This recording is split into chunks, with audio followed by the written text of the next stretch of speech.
नमस्कार मित्रों। आज मैं आप लोगों को यूनिट 8 में एक नाटक है अंधा युग, तो उस नाटक के बारे में बताऊंगी। और उस नाटक में जितने भी इम्पोर्टेंट पॉइंट हैं, मैंने खुद का एक नोट्स तैयार किया हुआ है, तो उनको मैं एक एक करके आपको बताते जाऊंगी। और इस नाटक के बारे में किस कवि ने क्या कहा है, 2-3 कवियों का अपना कथन भी है, जो कि मैं इस नाटक में बताऊंगी आप लोगों को। और स्वयं धर्मवीर भारती जी ने क्या कहा है इस नाटक के बारे में, वो भी मैं आप लोगों को बताऊंगी।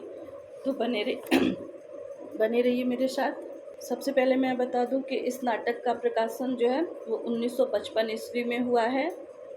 यह धर्मवीर भारती जी द्वारा रचित नाटक है। और इस नाटक में युद्ध के बाद उसमें जो समस्याएं हैं और उनमें जो मानवीय महत्वाकांक्षाओं को प्रस्तुत किया गया है। अंधा युग नाटक जो है वो महाभारत के 18वें दिन से लेकर के कृष्ण की मृत्यु तक का पूरा वर्णन किया गया है। इसमें इब्राहिम अलकाजी, M.K. रैना, रतन थियन, अरविंद गौंड, राम गोपाल बजाज, मोहन महर्षि और कई अन्य भारतीय रंगमंच निर्देशकों ने इनका मंचन किया है। और सबसे महत्वपूर्ण बात यह है कि यह नाटक 4 दशक से भारत के प्रत्येक भाषाओं में मंचित हो रहा है, अभी भी हो रहा है। इराक युद्ध के समय निर्देशक अरविंद गौड़ ने आधुनिक अस्त्र शस्त्र के साथ इसका मंचन किया था। अंधा युग नाटक में कुल मिलाकर के 5 अंक हैं, जिसमें पहला अंक है कौरवी नगरी, दूसरा अंक है पशु का उदय और तीसरा अंक है अश्वत्थामा का अर्धसत्य, चौथा है गांधारी का शाप, पांचवा है विजय एक क्रमिक आत्महत्या। फिर उसके बाद अंतराल आता है, जिसमें पंख पहिए और पहाड़ियाँ ये सब रहती हैं। और तीसरा और चौथा अंक इसी के बीच में है।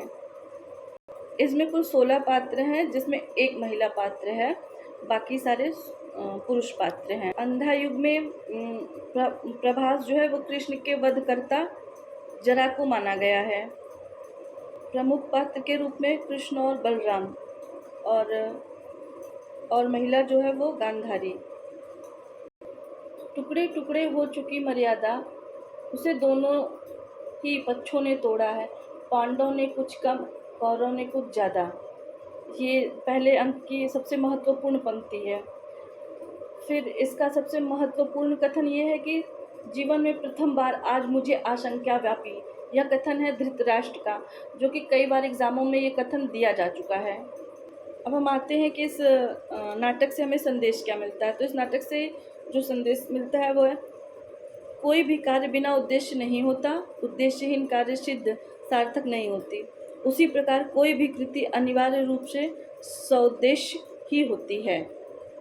अब इस नाटक के बारे में डॉक्टर भारती ने लिखा है, मेरा एक अंश निष्क्रिय रहेगा, लेकिन शेष अंश का दायित्व सभी व्यक्ति लेंगे और सभी परिस्थितियों का अतिक्रमण करके नूतन सृजन, निर्भयता, साहस आदि के क्षणों में मैं बार बार जीवित हो जाऊंगा।